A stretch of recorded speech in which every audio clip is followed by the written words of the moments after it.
At some point in leadership, the pressure stops feeling professional and it starts feeling personal. If you're missing targets, and it doesn't feel like you're missing targets anymore, it just feels like you're failing or that you're a failure, right? The team issues feels like it's all yours, it's you. They feel like they're a reflection of your capability and your competence, and you feel as though you're lacking something. If you've ever taken work stress home, not just mentally, but emotionally, this video is for you. Let's talk about why leadership pressure becomes personal and how experienced managers can stop internalizing it. Because most mid level managers are never trained to lead emotionally. You're not trained about the emotional load.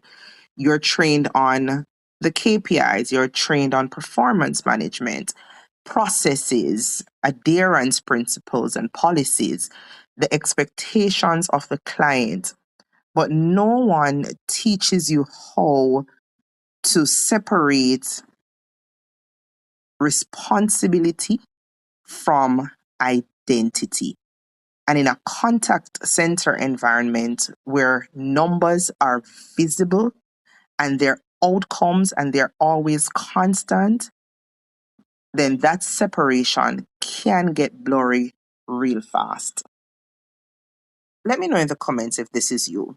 There's responsibility, but there's no control. And here's the first reason pressure becomes personal.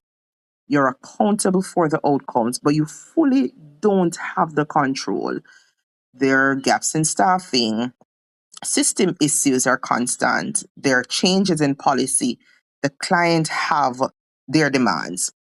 Yet when the numbers slip, the targets are not being met, the question is still asked, what are you going to do about it? Over time, that creates an internal narrative. It says, if this isn't working, then it must be me.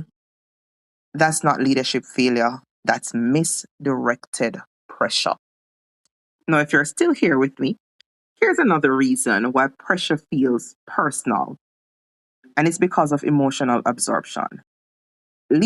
As leaders, we absorb emotions constantly. There is the team frustration, there's a tension with the client, there's upper management, the level of urgency that is driven there, there are escalations and there are complaints.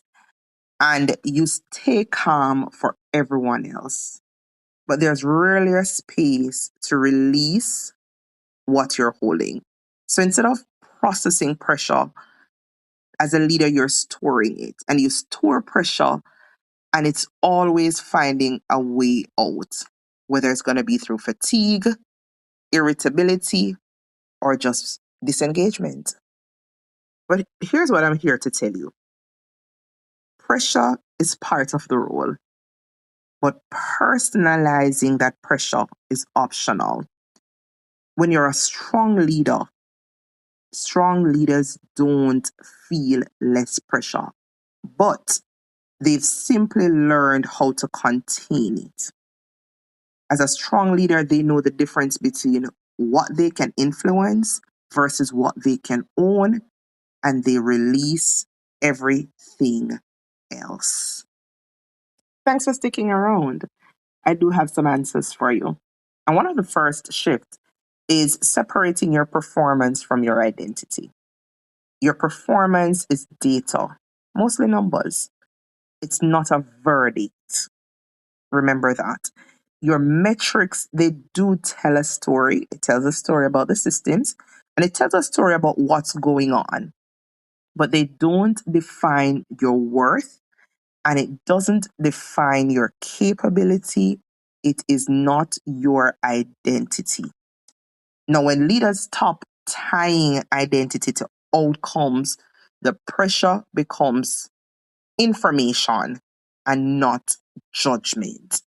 The pressure becomes easier to manage because now you're operating under what you can influence, what you can own, and everything else is released. Another thing that leaders need to do in these fast paced environments is what you need to do is build emotional boundaries, not walls, but boundaries. Boundaries sound like this: this is my responsibility, not my burden. It sounds like I can carry without everything being heavy. I can lead outcomes and not emotions. And this is how leaders stay effective long term, not a short term fix, but long term, especially in high pressure contact center environments. Now, remember, or should I say, don't forget, leadership doesn't feel heavy because you're doing it wrong. It feels heavy because no one taught you how to carry the pressure properly. Now, if this resonated with you, then this channel is for you. We're building leaders who can handle responsibility without internalizing the weight. Go ahead, like, subscribe, and share.